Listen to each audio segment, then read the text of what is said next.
एक ऐसा खुलासा जिसने दुनिया को चौंका दिया। इजराइल के प्रधानमंत्री बेंजामिन नेतन्याहू एक ऐसा नाम जो हमेशा युद्ध, रणनीति और सख्त फैसलों के लिए जाना जाता है।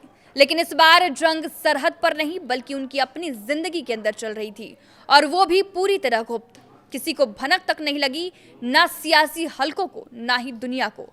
और फिर अचानक एक रिपोर्ट सामने आती है जो बताती है कि प्रधानमंत्री एक गंभीर बीमारी से जूझ रहे थे।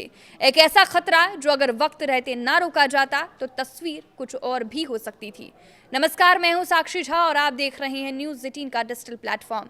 मिडिल ईस्ट की सियासत में हमेशा सुर्खियों में रहने वाले इजराइल के प्रधानमंत्री बेंजामिन नेतन्याहू ने इस बार ऐसा खुलासा किया है जिसने दुनिया भर को चौंका दिया।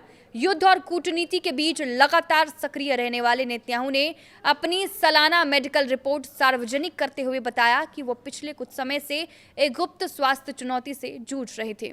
हालांकि राहत की बात यह है कि अब वो पूरी तरह से स्वस्थ हैं और पहले की तरह सक्रिय भी। 76 साल की उम्र में भी उनकी फिटनेस और काम करने की ऊर्जा ने मेडिकल एक्सपर्ट्स को भी हैरान कर दिया है। रिपोर्ट के मुताबिक कुछ समय पहले उनके प्रोस्टेट में एक छोटा सा स्पॉट पाया गया था जो शुरुआती स्टेज का कैंसर युक्त ट्यूमर निकला। डॉक्टरों के सामने उस वक्त दो विकल्प थे। पहला, इसे समय समय पर मॉनिटर किया जाए और दूसरा, तुरंत इलाज कर इसे जड़ से खत्म कर दिया जाए। ऐसे में नेतन्याहू ने बिना कोई जोखिम लिए तुरंत इलाज का फैसला किया। खुद नेतन्याहू ने अपनी हेल्थ अपडेट में कहा कि जब किसी खतरे की जानकारी समय रहते मिल जाए तो उसे तुरंत खत्म कर देना चाहिए, चाहे वो खतरा देश से जुड़ा हो या फिर निजी जिंदगी से।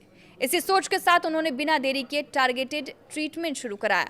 विशेषज्ञों की निगरानी में हुए इस इलाज के बाद अब ट्यूमर पूरी तरह खत्म हो चुका है और वो पूरी तरह कैंसर मुक्त हैं।